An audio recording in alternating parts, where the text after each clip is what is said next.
ధన్యవాదాలు శ్రవణ్ గారు. తెలుగుదేశం పార్టీ కులాలకు మతాలకు అతీతంగా పనిచేసే ఒక బాధ్యతాయుతమైన పార్టీ. మైనారిటీల కృషి అభ్యున్నతి కోసం చేస్తున్న చంద్రన్న దాతృత్వానికి నమస్కరిస్తూ TDP national vice president Mohammed Nazeer గారిని మైనారిటీ వెల్ఫేర్ మీద 5 నిమిషాలు మాట్లాడవలసిందిగా కోరుకుంటున్నాను.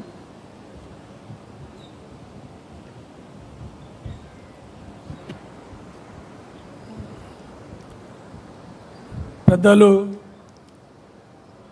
జాతీయ తెలుగుదేశం పార్టీ అధ్యక్షులు నారా చంద్రబాబు నాయుడు గారికి, అలాగే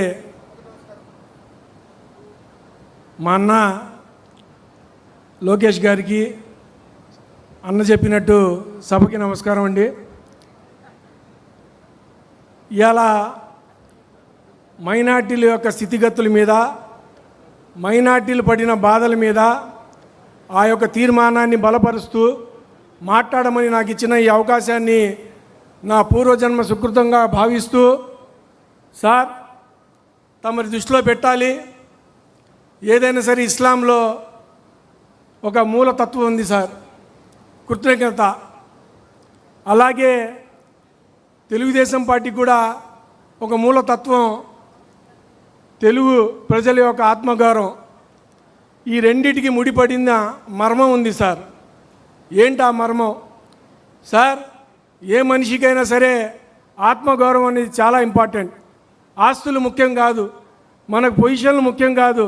జీవితంలో ఎదుటి వాళ్ళు మనం గౌరవిస్తే ఆ గౌరవాన్ని ఆలోచిస్తూ జీవించేస్తాం. అలాంటిది తెలుగుదేశం పార్టీ ఆవిర్భించబోతే మా ముస్లింలు ఏమయ్యేవాళ్ళు, మా మైనార్టీలు ఏమయ్యేవాళ్ళు? కనీసం తెలుగుదేశం పార్టీ పెట్టకముందు ఎక్కడైనా సరే ఒక కౌన్సిలర్ కానీ, ఒక కార్పొరేటర్ కానీ, ఒక సర్పంచ్ కానీ, ఒక ఎంపీటీసీ కానీ, ఒక జెడ్పీటీసీ కానీ, ఎమ్మెల్యే అనేది ఇంకా కళ. కానీ తెలుగుదేశం పార్టీ స్వర్గీయ నందమూరి తారక రామారావు గారు పెట్టిన తర్వాత ఒక సాధారణ వ్యాపారస్తుడైన గుంటూరు 1 బుడేఖా గారి కాడి నుంచి, అలాగే హైదరాబాద్లో వ్యాపారస్తుడు ఉన్న బషీరుద్దీన్ బాబు ఖాన్ వరకు ఎంతోమందికి రాజకీయ జీవితం ఇచ్చిన గొప్ప పార్టీ తెలుగుదేశం పార్టీ. అలాగే వారి తర్వాత మా యొక్క ప్రియతమ నాయకులు, మన అందరి ప్రియతమ నాయకులు నారా చంద్రబాబు నాయుడు గారు ముస్లింలని హక్కును చేర్చుకున్నారు. వాస్తవంగా చూస్తే ఇవాళ మనం చూద్దాం ఏ విధంగా హక్కును చేర్చుకుంటున్నారో అనేది. ఇది వైసీపీ నాయకులు కానీ, జగన్మోహన్ రెడ్డి గారు కానీ వినాలి.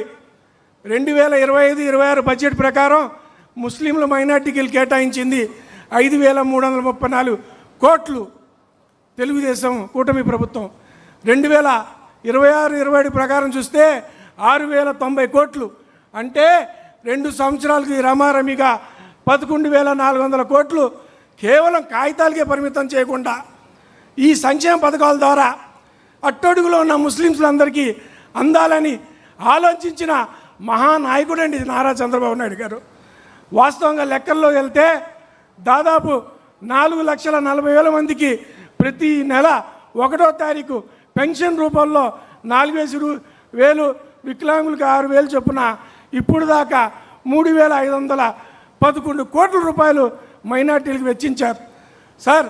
అదేవిధంగా చూసుకుంటే దాదాపు తల్లికి వందనం అని 4.5 లక్షల విద్యార్థులకి 670 కోట్ల రూపాయలు తమరు ఇచ్చిన డబ్బులతో పేద ముస్లిం వర్గాలు చదువుకుంటున్నారు సార్. ఒక ఇమాం మౌజన్లు ఉన్నారు దాదాపు 10,000 మంది. గతంలో జగన్మోహన్ రెడ్డి ఇమాం మౌజన్ జీతాలు ఎక్కొడితే ఆ బకాయిలతో సహా నేటికి 220 కోట్లు ఇచ్చిన మహానుభావులు సార్ మీరు. అలాగే పోస్ట్ మెట్రిక్ చదువుకున్న పిల్లలకి స్కాలర్షిప్లు 264 కోట్లు విడుదల చేసిన వ్యక్తి సార్ మీరు. అలాగే ఉర్దూ అకాడమీకి వైసీపీ గవర్నమెంట్లో 2.5 కోట్లు ఇస్తే తమరు 10 కోట్లు ఇచ్చారు. ఇప్పుడే కాదు, ముస్లింల యొక్క మాతృభాష ఉర్దూ, వాళ్ళని మనం గౌరవించాలి, వాళ్ళ భాష మెరుగుపడాలని గచ్చిబౌలిలో ఆనాడే మౌలానా అబ్దుల్ కలాం ఆజాద్ పేరు మీద మీరు అంత పెద్ద యూనివర్సిటీ కట్టారు సార్. అదే యూనివర్సిటీ మన రాష్ట్రం విడిపోయిన తర్వాత కర్నూలులో అబ్దుల్ హక్ గారి మీద విద్యావేత్త ఆయన పేరు మీద కర్నూలులో ఉర్దూ యూనివర్సిటీ మీరు స్థాపించారు.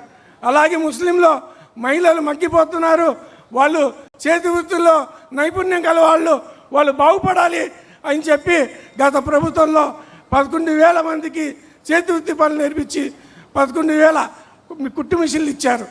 రాజకీయంగా చూస్తే అసలు వర్ణించలేని విధంగా మీరు తెలంగాణలో చూసుకుంటే బషీరుద్దీన్ బాబు ఖాన్ గారు కానీ, యూసుఫ్ అలీ గారు కానీ, అలాగే ఫజీవుల్ రెహమాన్ గారి రాజ్యసభ ఇచ్చారు సార్.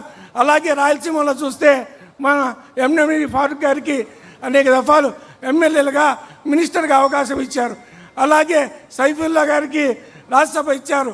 అలాగే కోస్తా ఆంధ్రలో వస్తే లాల్జన్ బాషా గారికి లోక్సభ ఎంపీ ఇచ్చారు, రాజ్యసభ ఎంపీ ఇచ్చారు. మా పెద్దలు షరీఫ్ గారికి అనేక కార్పొరేషన్లు చైర్మన్గా ఇచ్చారు. అలాగే ఎమ్మెల్సీగా ఇచ్చారు, మండలి చైర్మన్గా ఇచ్చారు, ఇప్పుడు ప్రభుత్వ సలహాదారుగా ఇచ్చారు. సార్ మీరు మా కమ్యూనిటీకి చేస్తున్న సేవ కానీ, మమ్మల్ని హక్కుగా చేసుకున్న విధానం కానీ ముస్లింలు ఎప్పుడు మర్చిపోరు సార్. మీరు యావత్ ముస్లిం సమాజం మనసులో ఉన్నారు సార్. దాదాపు ఈ దీపం పథకం కింద 6,20,000 కుటుంబాలకి మీరు సంవత్సరానికి 3 సిలిండర్లు ఇస్తున్న విషయాలు మన ప్రతి ముస్లిం గుర్తు పెట్టుకుంటాం సార్. సార్ మీరు నిర్వహిస్తున్న మానవతావాది మీరు. అలాగే లోకేష్ గారు ముస్లింల పక్షపాతి. ఇప్పుడు కాదు, గత 25 సంవత్సరాలుగా మీ నేతృత్వంలో పనిచేస్తున్నాను నేను. ఇంకో 25 సంవత్సరాలు లోకేష్ గారి నేతృత్వంలో పనిచేస్తూ మీరు ఏ బాధ్యత తప్ప చెప్పినా ఆ బాధ్యతని తూచా తప్పకుండా ముందుకు తీసుకుని వెళ్తానని మా ముస్లిం సమాజానికి మీరు ఇంత చేసిన మేలుకి సమాజం తరపున కృతజ్ఞతలు తెలుపుకుంటూ రేపు బక్రీద్ పండుగ, ఈదుల్ అదా ఈ యొక్క తెలుగుదేశం పార్టీ కుటుంబ సభ్యుల తరపున యావత్ ముస్లిం సమాజానికి పండుగ శుభాకాంక్షలు తెలియజేసుకుంటూ సెలవు తీసుకుంటున్నాను సార్. అందరికీ నమస్కారం. అస్సలాము అలైకుం. ధన్యవాదాలన్నా. సమయం చాలా తక్కువ ఉంది, వక్తలు చాలామంది ఉన్న నేపథ్యంలో 4 నిమిషాల్లోనే మీ ప్రసంగం పూర్తి చేయాల్సిందిగా సవినయంగా కోరుకుంటూ బ్రాహ్మణ కార్పొరేషన్ చైర్మన్ శ్రీ బుచ్చి రాంప్రసాద్ గారిని